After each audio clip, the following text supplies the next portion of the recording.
सत्संग किया करते थे, परमात्मा अपना तत्व ज्ञान समझा करते थे। जो भी पुण्यात्मा उनके सत्संग में चले जाते थे उनके प्रशंसक बन जाते थे। कोई भी दुखी जाता था वो सुखी हो जाता था। एक नल और नील नाम के, नल और नील आपने रामायण में सुने होंगे, जिनके विषय में हम सुना करते थे कि नल नील ने पत्थर तरा दिए, उनके हाथ में वरदान था। अब पता चलेगा वो पुल कैसे बना था, कैसे पत्थर तरे थे पानी पर। नल और नील दोनों बहुत बीमार रहते थे, मानसिक परेशान थे, मानसिक रोग से ग्रस्त थे। और सब ऋषियों के पास, संतों के पास वो जा चुके थे। सभी ने यही बताया था, बेटा ये तुम्हारे प्रारब्ध का दोष है, कर्म है, ये तुम्हें भोगना ही पड़ेगा।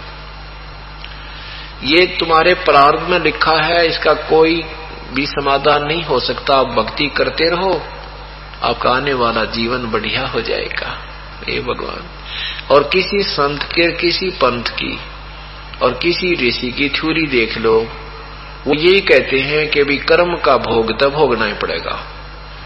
हाँ, भक्ति करनी चाहिए, पुण्यदान करना चाहिए, अगला जीवन तेरा नेक्स्ट लाइफ जीवन जो होगा वो अच्छा हो जाएगा।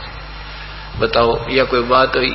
अब समझ में आई भगवान वाले तत्व ज्ञान रूपी टॉर्च में के चांदने में। अब इस दीपक के रोशनी में हमें समझ में आने लगा कि ये तो सारी उल्टी पढ़ाई पढ़ा रखे थे। जैसे किसी व्यक्ति के पैर में कांटा लग जावे और वो किसी दूसरे के पास जावे और वो ये कहे कि भी कांटा तो निकल नहीं सकता, ये तो टूट गया अंदर। अब जूते पहन ले, आगे कांटा नहीं लगेगा। अब कांटा लगे पैर में, जूता पहन नहीं सकता। वो तो कांटा निकले और फिर डरता पहने, कहीं फिर कांटा ना लग जा, इस डर से पहनेगा। तो परमात्मा हमारे कबीर परमेश्वर जो है, इस कर्म रूपी कांटे ने निकालेंगे और फिर ये तत्व ज्ञान और वास्तविक शास्त्र अनुकूल विधि रूपी जूता दे देंगे कि बेटा बेटी अब इसको निकालना नहीं कांटे फिर लग जाएंगे।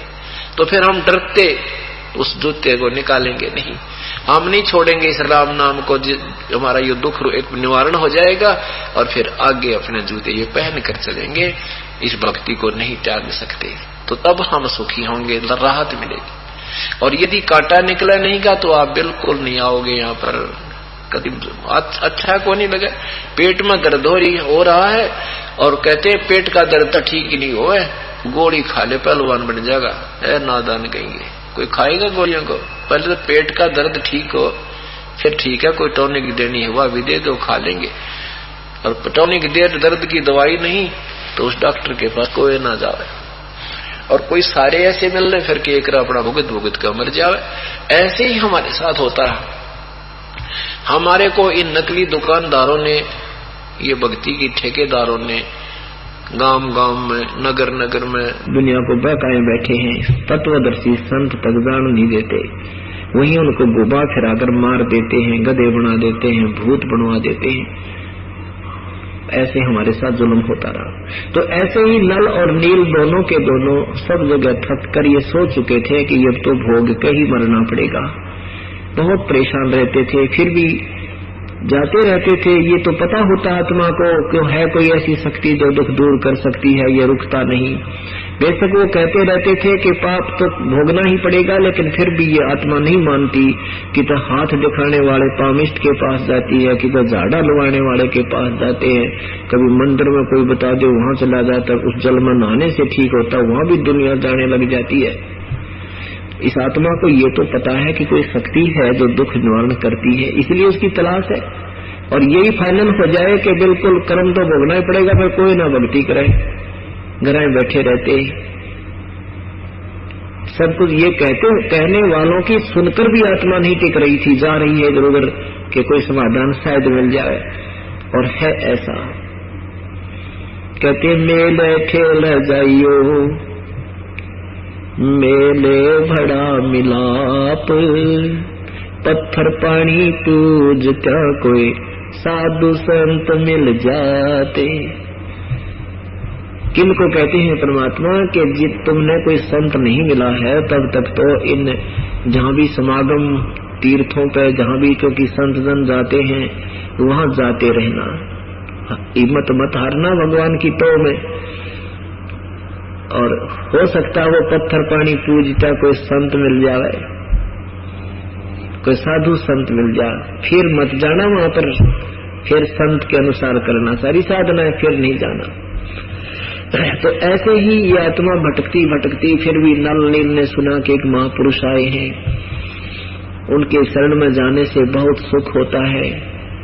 अब दोनों आपस में बातें करते हैं कि चले संत के दर्शन करते ऋषि के।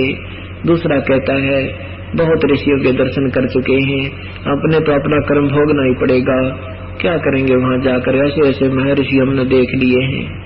फिर भी परमात्मा प्रेरणा करता अंदर से, एक दूसरे की सलाह बन जाती है, चल दर्शन करने में कोई पाप नहीं, दर्शन कराते हैं। अब जो ही वो दर्शन करने के लिए कबीर परमेश्वर आए थे मुनिंदर रूप में, उनके चरणों में शीश रखा, परमात्मा ने हाथ पर शीश पे हाथ रखा, दोनों का दुख छू मंत्र हो गया, कति स्वस्थ हो गए। बोलो सतगुरुदेव की जय। ऐसा शरीर हो गया जैसे बिल्कुल फूल की तरह हल्का फुल्का, और दोनों एक दूसरे को देख रहे हैं कि मैं तो स्वस्थ हो गया, वो कहता मैं भी स्वस्थ हो गया। दोनों पैरों में पड़ गए, बहुत रोए बहुत रोए, भगवान कहाँ छुपे थे मेरे प्रभु, हे परमेश्वर कहाँ थे आप मालिक। सारी कथा सुनाई, परमात्मा हमने इस पृथ्वी पर जहाँ तक हमारी पहुँच थी हमने कोई